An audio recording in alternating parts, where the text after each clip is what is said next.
the ring in the red corner, representing the Seychelles, Dashiell Fanchette.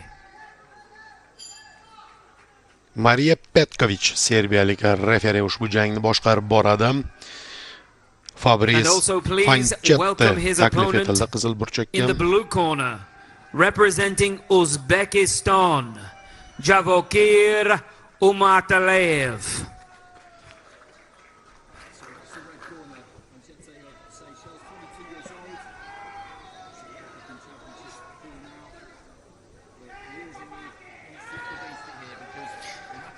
Javohir. Your judges for this contest come from Tajikistan, Armenia, Tunisia, Palestine and Romania. Your referee in charge of the action from Serbia is Mariya Petkovic.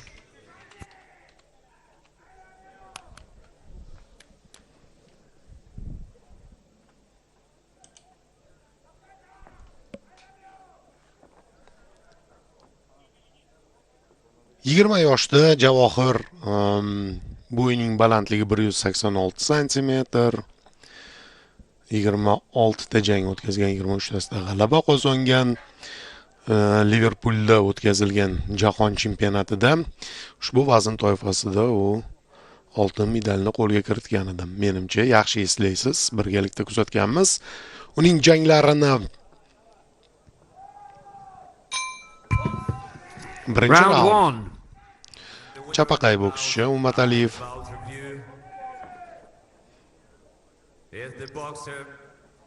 Shoshmayapti Javohir. Fanchette ta'qib qilishga urinib ko'rdi. Oldinga boryapti. Javohir himoyalanyapti. Blok qo'yyapti, lekin oldinga bormadi Fanchette. Mana jeblar bilan masofani chamalayapti Umataliyev. Hozir chap qo'lini qo'shish kerak. Yo'q, hozircha o'ng qo'lda. Oldinga tashlanyapti Fanchette. Yaxshi, chap qo'lda tana qismga zarba. Buni his qildi Seychellik bokschi. Yana bir urinish. O'ng qo'lda kutib olyapti. Vakilimiz yana chap qo'lda tana qismga zarba. Mana bu safar endi huk bosh qismga, to'g'ridan bosh qismga chap qo'lda zarba, o'ng qo'l bilan.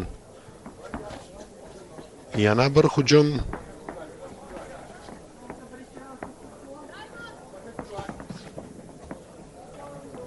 Harakat qo'shdi Javohir. Oyoq ehtiyot bo'lish kerak. Raqibning oyog'ini bosib oldi. Umataliyev olsin-da oyog'ini. Xalaqit beryapti. Xo'p. Sal yengillik. Biroz mobillik qo'shyapti. Endi Javohir hammasini bilib, ko'rib, bajaryapti. Raqibning imkoniyatlarini chamalamoqda. Mana bu yerda chap qo'lda aniq zarba yo'lladi. Raqib darhol javob qaytarishga urinib ko'rdi. Please welcome into the red corner, boxer representing Brazil. Moyaga zarba. Brazil yaxshi, mana bu yerda to'g'ridan chap qo'lda aniq zarba, yana bitta yaxshi urinish tana qismga qo'shib yubordi. Bosimni tashkil etyapti Javohir Umataliyev. And into the blue corner, please welcome the boxer representing Georgia. Yaxshi, oxirigacha olib borish kerak. Burchakka taqadi, ketma-ket zarbalar qo'yib yubordi Fanchetteni. Javohir birinchi raundning o'zida shunchaki ustunlikni qayd etib qo'ymoqchi. Shart emas. Hozircha tavakkal qilib muddatdan oldin jangni yakunlash shunchaki kerak. Hozir ringni his qilish, musobaqa kontekstiga qo'shilib olish.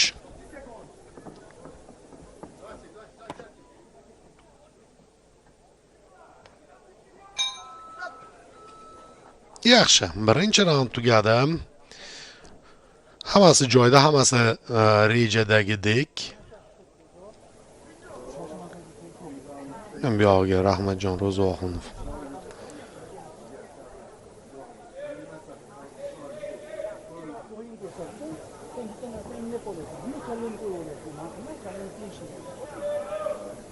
Kerakli so'zlar aytiladi albatta. Endi ortiqcha ko'rsatma berishga ham hojat yo'q. Hammasi to'g'ri bajarilyapti. Faqat ehtiyot bo'lish kerak. Haddan tashqari hujumga berilib ketib himoyani unutib qo'ymaslik lozim. Mana bu yerda zo'r ishladi Javohir.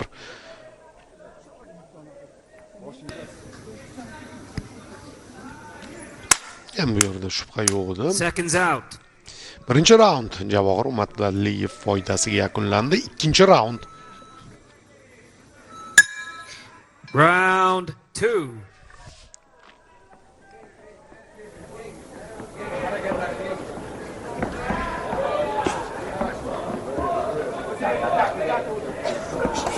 Fanchetda hozir o'tkazib yubordi zarba, tana qismga o'ng qo'lda Javohirdan hujum. Fanchetda ham shoshmayapti borishga. His qilib ko'rdi. Javohirning zarbasini yana bir marta his qilib ko'rdi. Bu safar chap qo'lini tana qismga ko'p o'tkazib yuboryapti Fanchetda.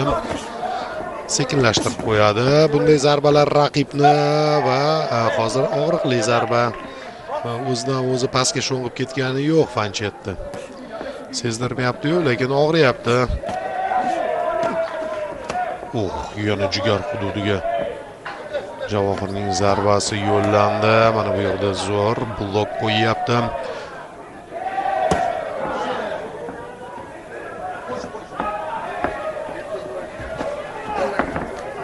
Xotirjam ishlayapti. Javohir masofani saqlayapti. Shuning uchun bu yerda hozir to'g'ri raqib zarbasi o'tdi-yu, lekin masofani nazorat qilganligi uchun Umataliyev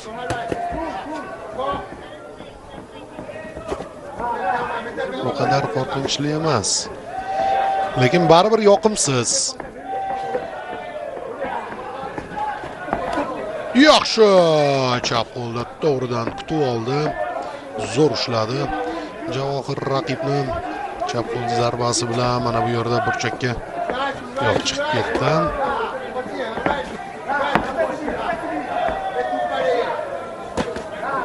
Ehtiyot bo'lish kerak.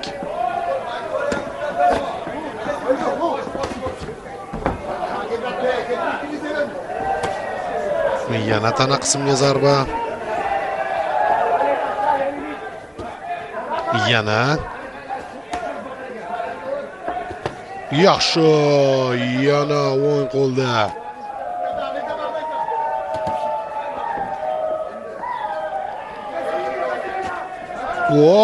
To'g'ridan bo'ldi.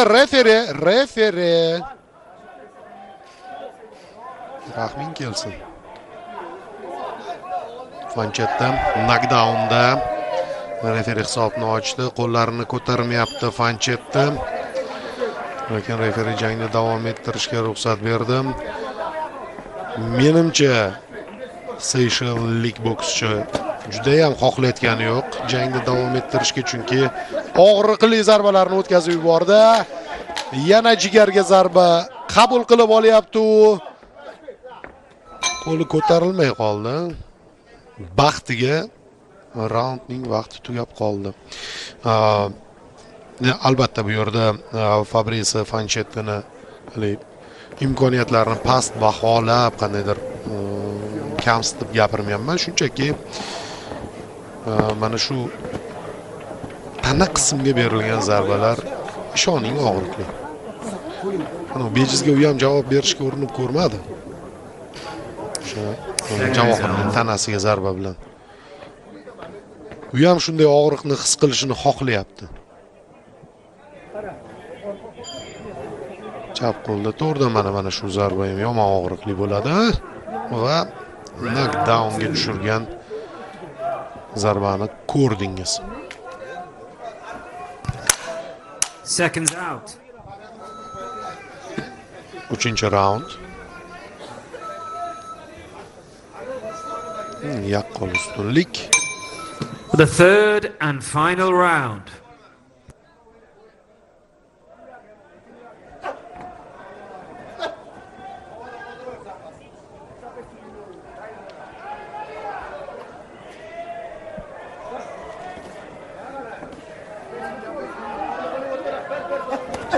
Yaxshi.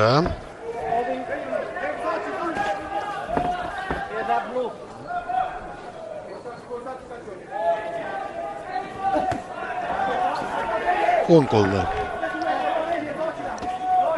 Jab yana chap qo'lda, tana qismga zarba. Burchakka taqadi raqibini Ummataliyev.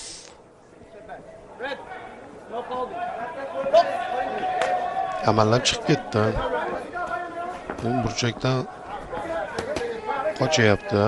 Fanchetda Ummataliyev uppercut zarbalari, yana bir urinish. O'z tanasini ochyapti.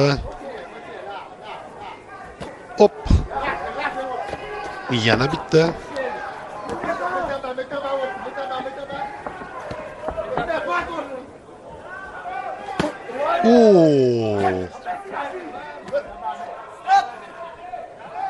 Javohir Umataliyevning chap qo'lda yo'llagan aniq zarbasi kuchli chiqdi. Fanchetda oyog'ida qoldi-yu, lekin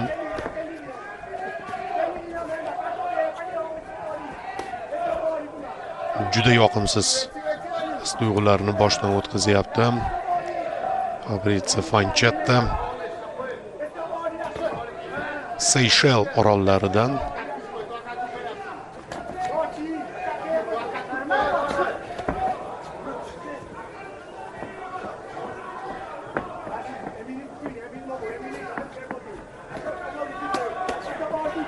Ikkilik zarba tana qismga. So'nggi daqiqa boshlandi. O'tib boryapti aniqrog'i. Faollashga urinib ko'rdi Fanchetta. Ummataliyev poylayapti, zarba tayyorlayapti, chalg'itdi, o'tkazib yubordi. Kutilmaganda.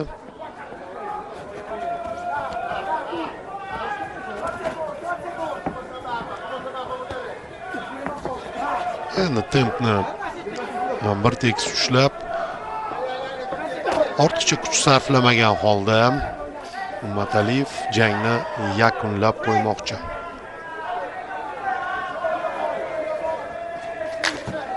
Yana tana qismga zarba.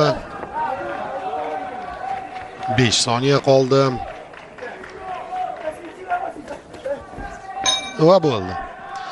Bo'ldi, jang tugadi.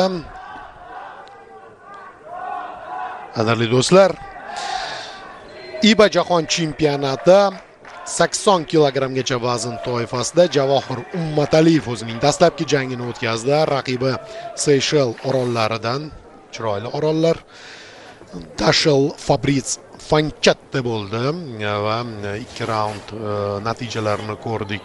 3-raundda ham hech narsa o'zgargani yo'q. Yaqqol ustunlik ko'rsata oldi Ummataliyev. Reja bo'yicha ishladi. Keskinlikni yuzaga keltirgani yo'q. Juda ham muhim musobaqa. Ladies and gentlemen, we go to your judges' scorecards where we have a unanimous decision in favor of your winner in the blue corner, representing Javohir Ummataliyev dastlabki Javohir Ummataliyev g'alaba bilan boshlayapti. Tabriklaymiz, davomli bo'lsin. Albatta, keyingi janglarni ham diqqat bilan kuzatamiz. Javohirning bundan tashqari boya aytib o'tdim, Sayyod Ilyosov ham o'zining jangini bugun o'tkazadi. Albatta, o'tkazib yubormang siz ham. Biz bilan birgalikda kuzating, qadrli do'stlar. Birlashgan Arab Amirliklarida Dubay shahrida o'tayotgan IBA xalqaro boks assotsiatsiyasining jahon chempionatini namoyish etyapmiz. 10-dekabrgacha bo'lib o'tadi turnir va nasib qilsa birgalikda uni va hamyurtlarimizning undagi ishtirokini kuzatib boramiz. Hozir tanaffus qilamiz, uzoqlashmang.